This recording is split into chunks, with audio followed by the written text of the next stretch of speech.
Oh my goodness, look who it is. If it isn't Bailey just strolling in here like nothing happened, like she wasn't gone for a month. Oh my God, she showed up. Hi. Did you miss me? I missed you. I hope you had a great September. I really do. Happy Halloweeny. Do you like my Halloween background? Let me get out of the way. For those of you who are wondering where I was and messaging me like, oh my God, where are you? You gave up. I told you in the last Murder and Mystery Makeup that I was skipping the month of September, just taking some time off to regroup, focus a little bit more on Dark History, which has been uploading on Thursdays, and also just chill for a minute, just not think about murder, because it does take a toll on you. And it was great though. It was great. I'm almost done with my 10th book. I read 10 books in a month.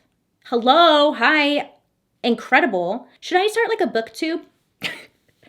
I'm like a reader now. I'm like a reader. So thank you for being patient. I know most of you understand. But I'm excited to be here because it's Halloween month and I'm going to be doing Murder, Mystery, and Makeup Halloween edition. If you're new here, hi, my name is Bailey Sarian. And on Mondays I sit down and I talk about a true crime story that's been heavy on my noggin. And I do my makeup at the same time.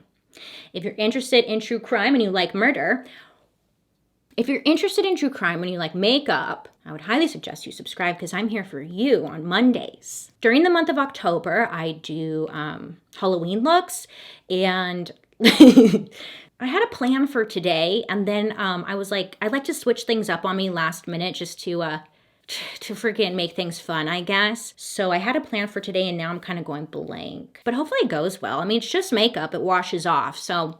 Before we jump into today's story, we do have a sponsor. It's Hunt a Killer, so let me just jump right into that really quick. BRB. Hi, I'm just popping in here really quick because today's video is brought to you by Hunt a Killer. Yay! I love Hunt a Killer. You see, spooky season is here, my friends, and many of us like to do as many creepy activities as possible this time of year, Luckily for us, that doesn't mean just watching scary movies. Oh, nay, nay. Another way you can have some fun is by solving a murder mystery with Hunt a Killer. Oh, that's right, baby. You're probably wondering, well, what is Hunt a Killer, Bailey? I don't know what that is. I don't know. What is that? Hunt a Killer is a murder mystery subscription game that delivers an immersive experience right to your door. So you can put on your little detective hat without having to leave your house. I'm like foaming at the mouth and I don't know why. With each delivery, you'll sift through piles of documents, evidence, audio recording, and case files, eliminating suspects and identifying murder weapons until you crack the case and catch the killer. One of my favorite parts of Hunt a Killer is that you can join their spoiler-free community with thousands of members to help each other solve difficult puzzles and even just talk about true crime. Plus, on top of that, part of the proceeds for every box goes to the Cold Case Foundation, which is an organization that is dedicated to helping with real-life cold cases. Oh, yes. I look forward to my Hunt a Killer box. It's so fun. It's exciting. And you never really know where the story's gonna go. So many twists and turns. Like, can I solve this mystery? I don't know. I thought I was a good little detective over here. Nay, nay. If this sounds like your cup of tea, right now you can go to huntakiller.com/Sarian and use code Sarian for $10 off anything. Again, make sure to use code Sarian for $10 off anything. Thanks, Hunt a Killer. A big thank you to Hunt a Killer for constantly partnering with me throughout my Murder, Mystery, and Makeup series. It means more than you know, but most of all, a big thank you to you guys, because without you, I wouldn't be here. No, I would not. I'm gonna go get an aspirin because I've got a splitting headache. Okay, whatever. And we're back. Hi. While I was away, I did not take care of my skin, so I've been breaking out. I didn't wear any makeup, and I didn't wash my face because I was like, meh. If you're ever curious to know what I'm using, I will list it down in the description box down below. But other than that, let me stop rambling and get right into today's story. So today's story is legit, the stuff of your nightmares. You know how some people go to see or sit down and watch a horror movie because, they like the thrill of being spooked, scared, curious maybe. One of the things about horror movies, unlike the stories I tell here, is that usually they're fake or exaggerated, you know? You can turn them off. Click, go mimis, go to bed, for the most part anyways. And you get like a sense of comfort knowing that the boogeyman, it was just a movie. The boogeyman's not coming for you. You know, you're old. But today's story kind of blurs the line between what's real and what's not. Today's story is about a crime inspired by a boogeyman. And not the kind you find in the movies, oh nay. This boogeyman was born on the internet. I'm trying to be spooky because it's Halloween.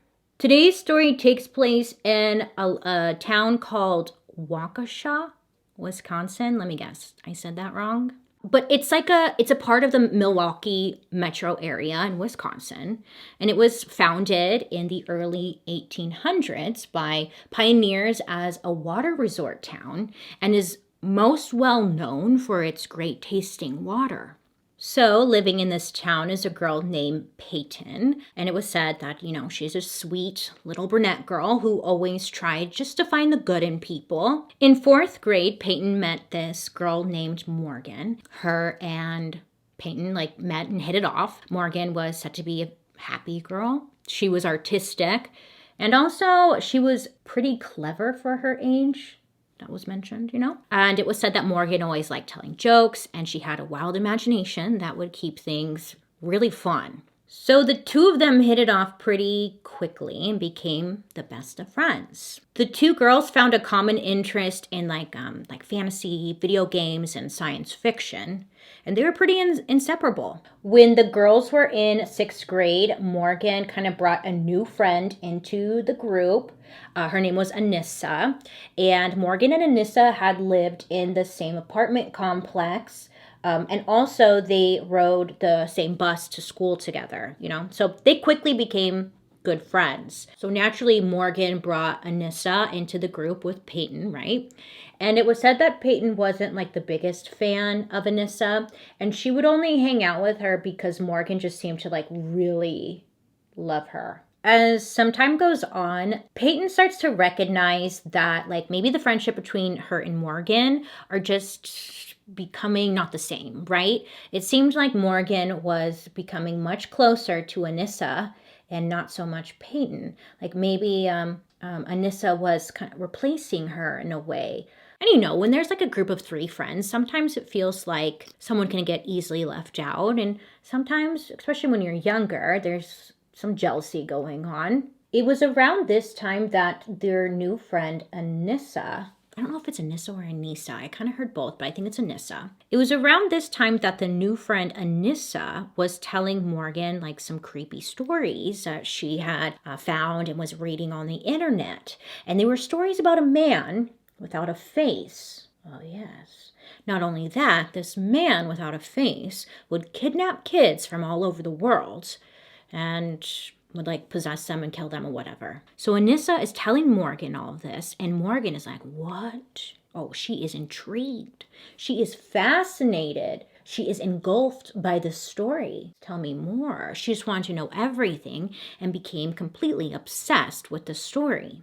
But Peyton was said to just not be as interested into this faceless man who steals kids as much as the other 2 girls were. She was like, that's actually terrifying, and I don't want anything to do with it. Like, the story scared her. Peyton went to her mom and was like, hey, I heard this story. Like, Morgan was telling me about this faceless man who steals kids and kills them or whatever. Like, this isn't true, right? You know, because she was getting real spooked over it. And Peyton's mom reassured her, like, don't worry, like the story's most likely made up. It's just a ghost story somebody probably made up on the internet. After having that conversation with her mom, Peyton goes back to Morgan and was like, yeah, my mom told me that the story isn't true. Like, can you please just stop talking about it? Because honestly, it's kind of freaking me out. And you guys are like obsessed with it and I just don't want to talk about it. So she tells this to Morgan and Morgan thought it was funny, or maybe she was just being a dick, but she just doesn't stop telling the story to Peyton. Kids. You tell them not to do something, what are they going to do? They're going to do it. Anissa and Morgan became even closer, just over the story, because obviously Peyton's not interested in it. So they're constantly researching about it online, feeding each other these scary stories, and just talking about it nonstop. Most of all, they're believing the stories that they're reading online to be true. These stories were not fake to the girls. Like, this faceless man that they were reading about existed in their mind. Like, he was real, and you couldn't convince them otherwise. So on May 30th, 2014, the three girls would celebrate Morgan's 12th birthday. So Peyton, Morgan, and Anissa, they went over to the local roller rink. And then after that, they decided to get some frozen yogurt. And then once that was all said and done, at the end of the night, they headed over to Morgan's house for a slumber party. It's just like a pretty fun little birthday party with your friends when you're 12. Makes sense? Great. Okay, so they're at Morgan's house, slumber party. Great. Now, something was a little weird. Something kind of seemed a bit off, because at the slumber party, Morgan said that she wanted to go to bed. Actually go to bed, which was weird because the girls had planned on staying up as late as they could, or maybe even try to pull an all-nighter. When you're a kid and you're like, let's pull an all-nighter. Morgan kind of announced I want to go to bed. We are going to bed now. That was weird. Something ain't right. Peyton felt like maybe she was missing something, The next morning, it's May 31st, and Peyton wakes up and she sees that the two girls, Morgan and Anissa, they weren't in their beds. The beds were empty. So she gets up and she makes her way downstairs, and that's where she finds the two girls sitting in front of the computer. So Peyton asks them hey, what are you guys doing? She gets no answer. They just ignored her. She's like, okay. So the girls got up eventually off the computer, and they gathered around the breakfast table or whatever, and they had some donuts or something. And then afterwards, they played some games. And then as some time passed, Morgan announced to the group of girls hey, we should go to the park. Doesn't that sound like fun, the park? And the other girls were like, yeah, let's go to the park. That'd be fun. It's something to do. It's outside. It's not far. They could just walk there. So Morgan asked her mom, and normally Morgan's mom would make an adult go with them. But she figured, you know what? It's her birthday. It's her 12th birthday. She's with her friends. What kind of trouble could they really get into? What could really, let me just give them their independence. So she said, yes, go ahead. And you guys just make sure to all stick together when you head to the park and don't lose each other. So the three of the girls are walking to the park, and Anissa suggests that they should play a game of hide and seek. So the girls are like, yeah, let's do it. That's a great idea. I love that idea, hide and seek. Morgan announced that she was going to count first. She's going to be the one count. Peyton and Anissa are the ones who are going to go off and hide. So Morgan goes by a tree, starts counting 1, 2. And then Anissa goes up to Peyton. She's like, hey, you should lay on the ground and cover yourself with sticks and leaves and blend in with the ground, and that could be a great hiding spot. So Peyton was like, yeah, that's a great idea. I should do that. So she lays on the ground and she starts covering herself with leaves to hide in the ground. Now Peyton is doing this when all of a sudden, out of nowhere, pops Morgan. So Morgan comes out of nowhere and she's standing over her. She's holding a knife that she had taken from the kitchen. I'm not even sure if Peyton had a minute to process what was going on before Morgan started stabbing her best friend on the ground. Now, she wasn't just stabbing her friend once or twice. Not that it makes it any better or anything, but it wasn't just 1 or 2 times. Morgan stabbed poor Peyton 19 times. That's a lot. 19 times? 19 times! Now, mind you, while Morgan is there stabbing away at poor Peyton, Anissa, sorry, I'm not laughing, I'm just, sorry. Anissa was right next to Morgan. There were some reports that said she was holding Peyton down, and then there were some that were just saying she was just standing there. But either way, she was there kind of rooting her on, Morgan, and didn't try to stop it. She was definitely there to help, is what I'm getting at. But once the two of them felt that their job was done, Morgan and Anissa, they leave Peyton to die in the woods, and they take off. Now, luckily, unbelievably, miraculously, incredibly, all of the blees, Peyton isn't dead. She's able to come to. She gets up, And then she's using the tree stumps that are around her kind of like as support because she's stumbling, trying to find her way out of the woods into a grassy area that's kind of near the main road where she was hoping someone would see her. And she's able to make it out there. Like, it's incredible. Not even long after she got out of the woods, this person riding a bicycle came by at that exact moment and saw her, called 911 immediately. Incredible. You know, like, wow. Peyton said that she remembered she was like fading in and out of consciousness as the EMTs rushed her to the hospital for emergency surgery. Now, when she got there, the doctors saw how bad her injuries were, and they were like pretty shocked that she was able to get up and, you know, move. She had some pretty deep wounds on her arms and legs, but the biggest issue was that there was 2 stab wounds in her torso area that hit major organs. So one of them caused some serious damage to her liver and stomach. And also, on top of that, there was another stab wound that went straight to Peyton's heart. Peyton later found out that if the stab wound to her heart had been just like a millimeter over, just a smidge, she would have died. A millimeter is like as thick as a single strand of human hair. So doctors are like, yeah, you almost died. She's like, yeah, I freaking know. I was there. Thanks. I kind of hate that. Like when they tell you something like that, it's like, do I want to know? Yeah, I almost died. I know. That's what happened. Like, I'm here, right? Yep. So Peyton, after surgery, she had to be put on an oxygen. She was having a hard time breathing on her own, and she was in pretty bad shape, but she was alive, you know, and like she was on her way to fully heal, which is incredible. While she was laying in her hospital bed, they gave her a whiteboard. Well, investigators came in. They gave her a whiteboard trying to communicate with her, like, who attacked you? Can you write down on the whiteboard who attacked you? So she writes down Anissa and Morgan, right? She knows. Hello? Yeah. They did it. Go get them. But get this. By this point, police had already arrested Morgan and Anissa.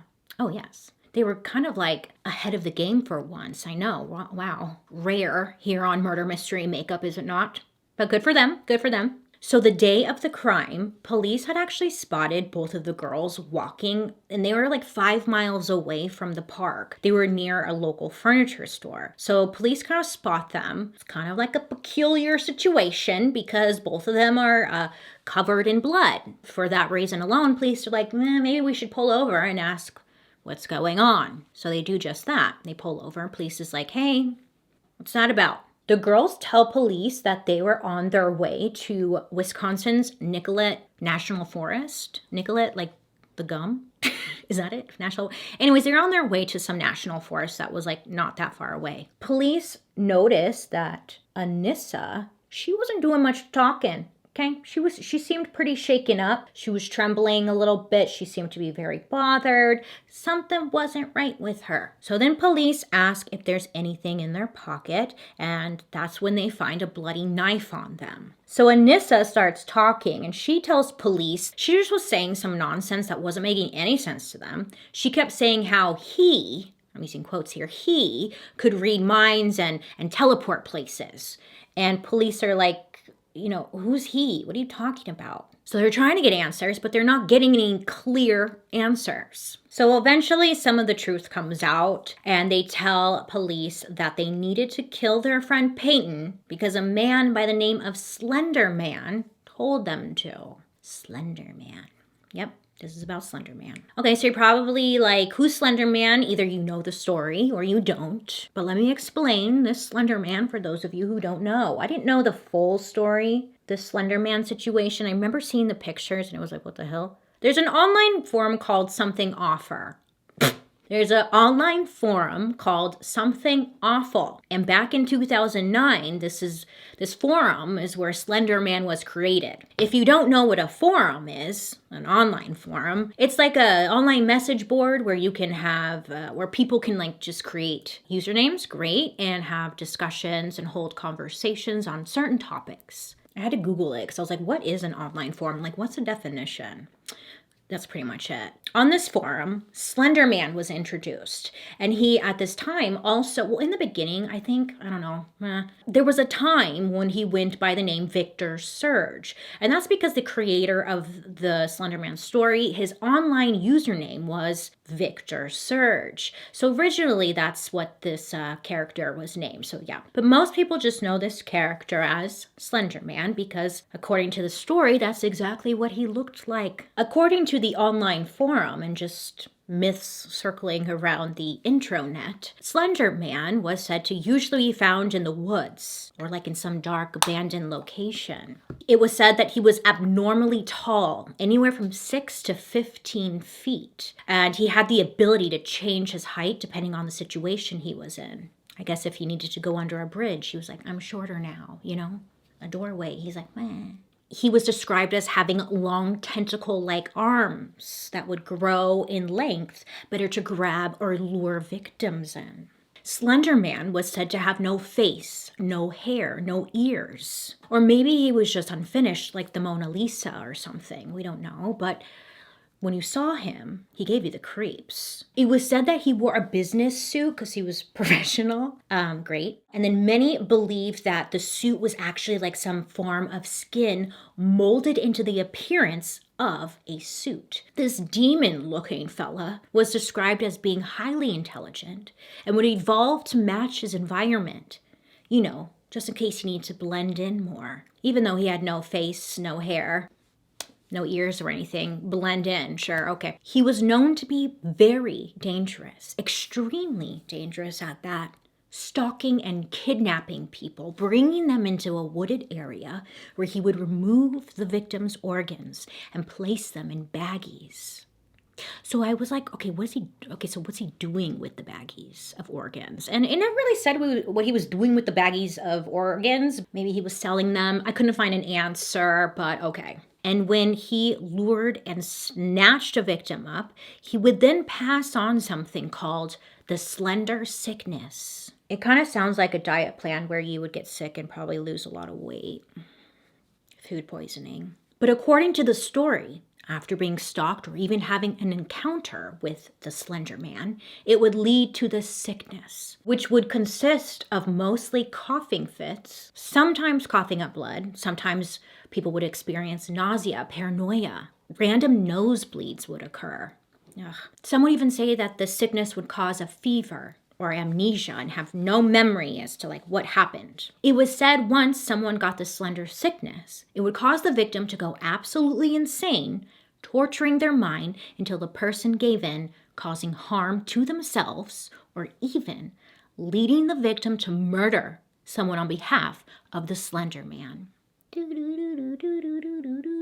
I know. Now, depending on what website or forum you were looking at, it would have different descriptions or stories about what the Slender Man was capable of, why he was doing what he was doing. But for the most part, that was kind of like the gist of it. Now, the Slender Man was created by a guy named Eric Knudsen, and he created an image of this Slender Man for a Photoshop contest for the website that we mentioned earlier called Something Awful. So they're having this Photoshop contest, and they're challenging the users to create some kind of paranormal, spooky, creepy image, something that would just give you the creeps, but looks legit. It was just for shits and giggles. So Eric said that he had submitted 2 black and white images. It was a picture, a real picture of a group of children. Both of these pictures had some children in it. But he took the photo and he photoshopped in this character he created, Slender Man.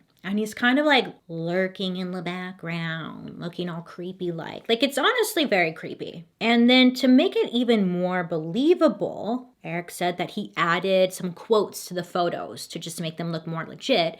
And honestly, when you see quotes with like a date and stuff, for some reason you just believe it, right? Don't lie. You just kind of like, okay, yeah, wow, quotes must be legit. If you don't know any better, you would believe, yeah, I'd believe, oh, it seems legit. He's trying to win this Photoshop competition. Good for him.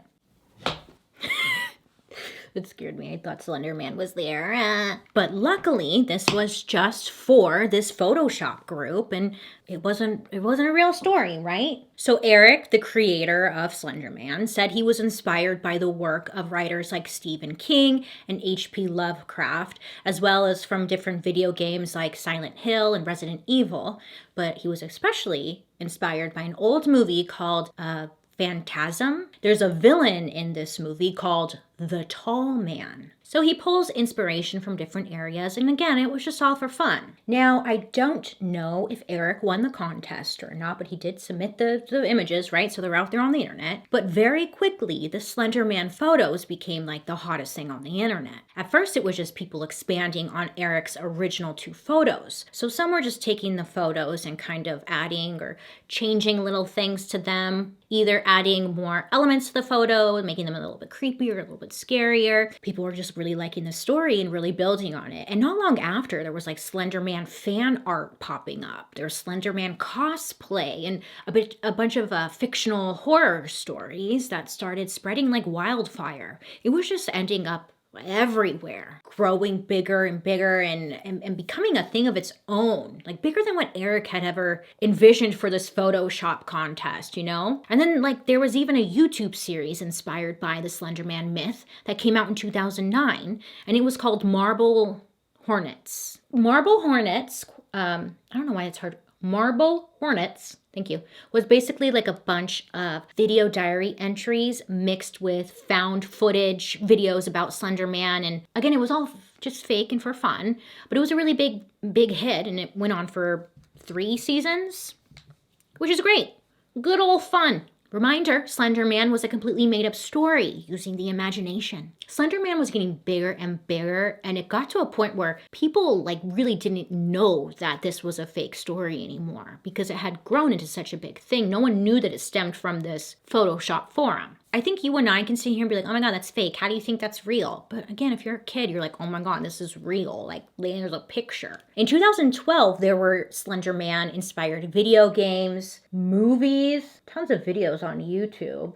Us YouTubers just spreading our little gossip, aren't we? And it was just everywhere. Slenderman was the new Sasquatch. The more that this story is going round and round, again, the more people are just believing it to be true, which leads us back to Morgan and Anissa, because they came across these Slenderman stories just like many other people out there. And because there was so much information about Slenderman or stories and whatnot, it was like easy to believe. So when Morgan and Anissa were arrested, they had claimed that they were on their way to join the Slenderman, who was said to be living at his mansion in the National Forest. So that's where like they were walking to. And the girls truly believed at this time that if they didn't murder their friend Peyton, the Slenderman was going to come after them and kill their families. They went on to say that they had to kill Peyton in order to protect their own family from the Slenderman.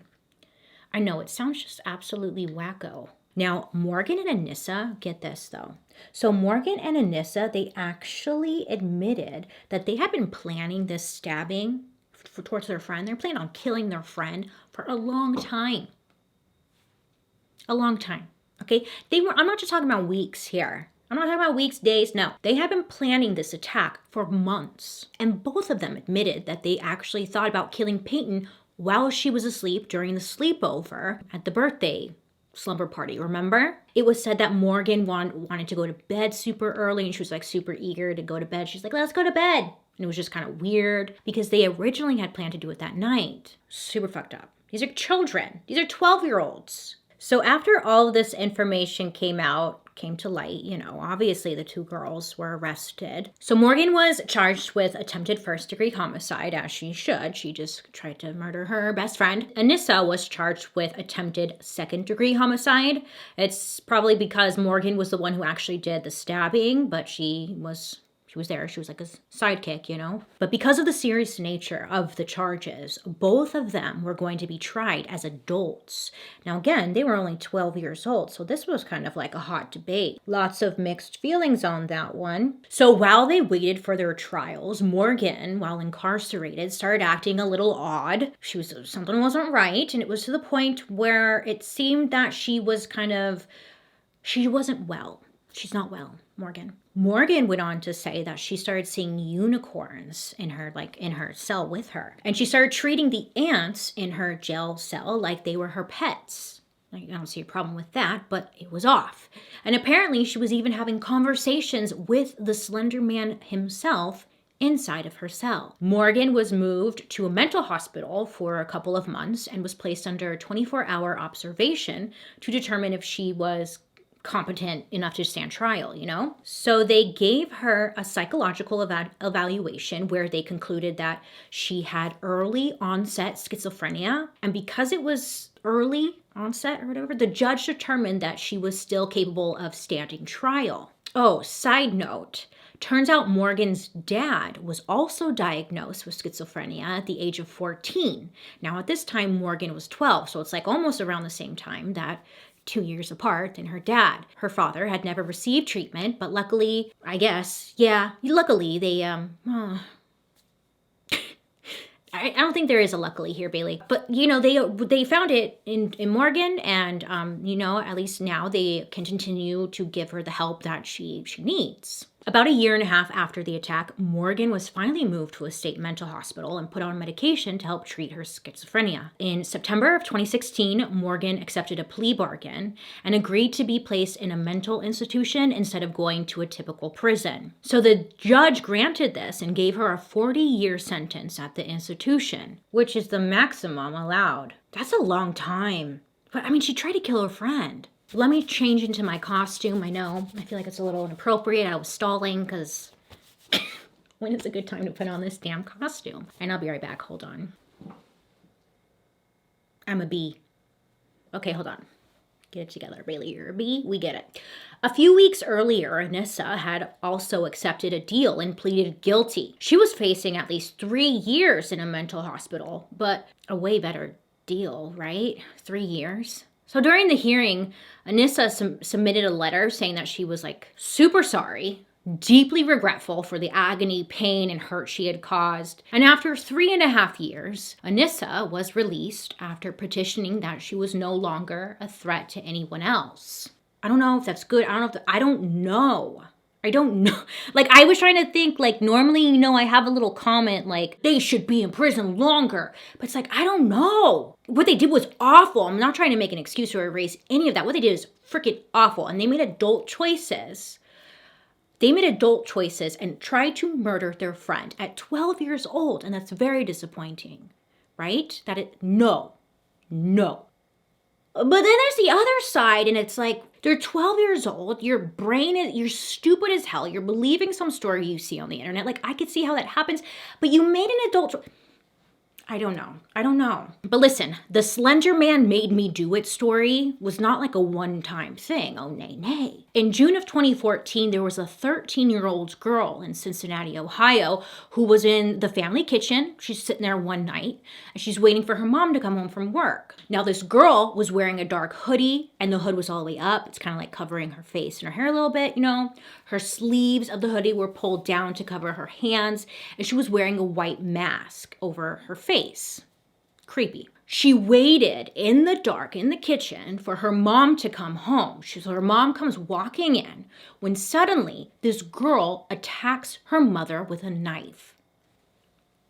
Now, fortunately, her mother was able to get control of the situation with only minor injuries to her neck, face, and back. Her mom told reporters that she knew her daughter had mental health issues, but she never imagined something like that would happen. Okay, like it was like out of nowhere. She said it was almost like her daughter was another person during this attack, and her daughter said that she didn't even remember the attack taking place. So during the investigation, they found this girl's journal, and she had written entries in her journal that talked about, you guessed it, SLENDERMAN. In her diary, she's like, SLENDERMAN. Throughout her journal entries, she was mentioning SLENDERMAN over and over again. She was completely obsessed with SLENDERMAN. I mean, so much so that she even created a world for the SLENDERMAN in the game Minecraft.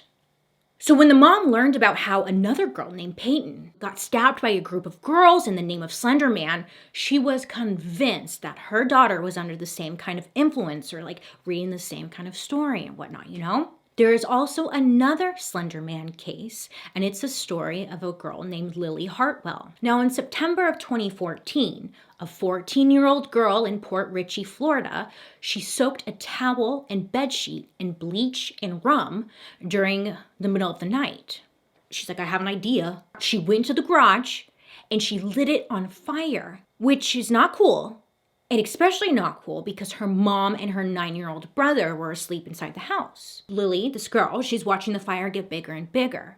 And she pieces out. She's like, bye. And she leaves the house and she walks to the nearby park. Fortunately enough, the smoke alarm woke her mom up and she grabbed her son and she was able to make it out of the house completely unharmed. When she didn't see her daughter, she's like, oh my God, my daughter's inside. She ran back into the house to look for her, and she ends up running into the house not once, not twice, but 3 different times. I mean, it's her daughter, and she's assumed that she's inside the house somewhere, you know? I mean, of course the mom is probably going to go looking. Luckily, mom and her son was able to get out of the house before it was completely destroyed in the fire. Not long after, the mom, she was receiving text messages on her phone from her daughter. Now, the text messages said something like, Mom, I'm so sorry. I don't know why I did it. Did any of you get hurt? I'd be like, did any of us get hurt, you motherfucker? Have you heard of orphanage? So cops, they would end up finding Lily Marie sleeping in the bathroom at the park. She was taken into custody and charged with 2 counts of attempted murder and 1 count of arson. So during questioning, Lily Marie admitted that she had an obsession with violent stories about Slenderman. They also found her diary, and she wrote about the Slenderman a handful of times, describing her thoughts and desires on killing people and how she would do it. So while the police never officially went on the record saying that Slenderman was the cause for this arson and whatnot, it definitely seemed like it played some kind of part or role in the situation and influence, you know. There are probably more instances about the Slenderman, but this video is running very long, isn't it? So fortunately, due to the attention that the Slenderman was getting in association with this freaking awful crimes, popularity in this Slenderman man dipped quite a bit, but it didn't really stop people from making, you know, big budget feature films about Slenderman. Like in 2008, there was a movie about Slenderman. It went nationwide or something. The reviews weren't that great. People didn't really seem to like it. But many of the original Slenderman entries or posts that were online have been taken down over time. But there's still many out there. You could still find lots of stories about Slenderman and whatnot, but I feel like because it came to light in the news and whatnot, more people were aware that it was a fake story. Does that make sense? These crimes, these situations also fueled the fire for a never-ending debate about the role the internet plays on society and how it affects or even influences the younger generations. You know, how does one prevent something like this happening again? Ban kids from the internet? I mean, come on, that's not the answer. I mean, there are even some grown adults who are very gullible too. It happens, you know, especially if the Photoshop picture looks good with a caption.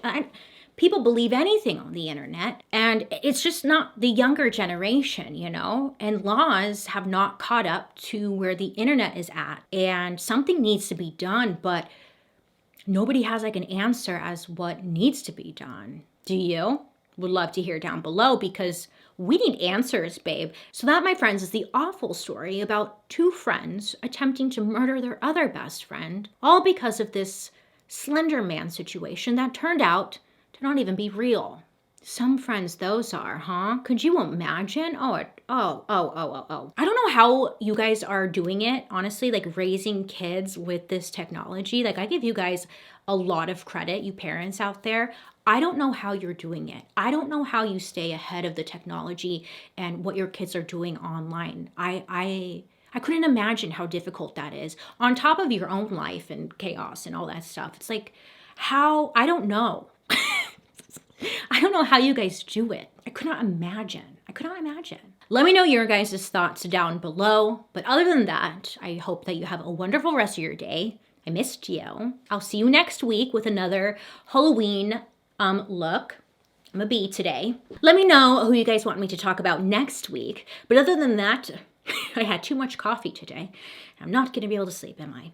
I hope you have a wonderful rest of your day. You make good choices. I love and appreciate you so much. And be safe out there. Be safe out there. You get it? And I'll be seeing you guys. Later. Bye.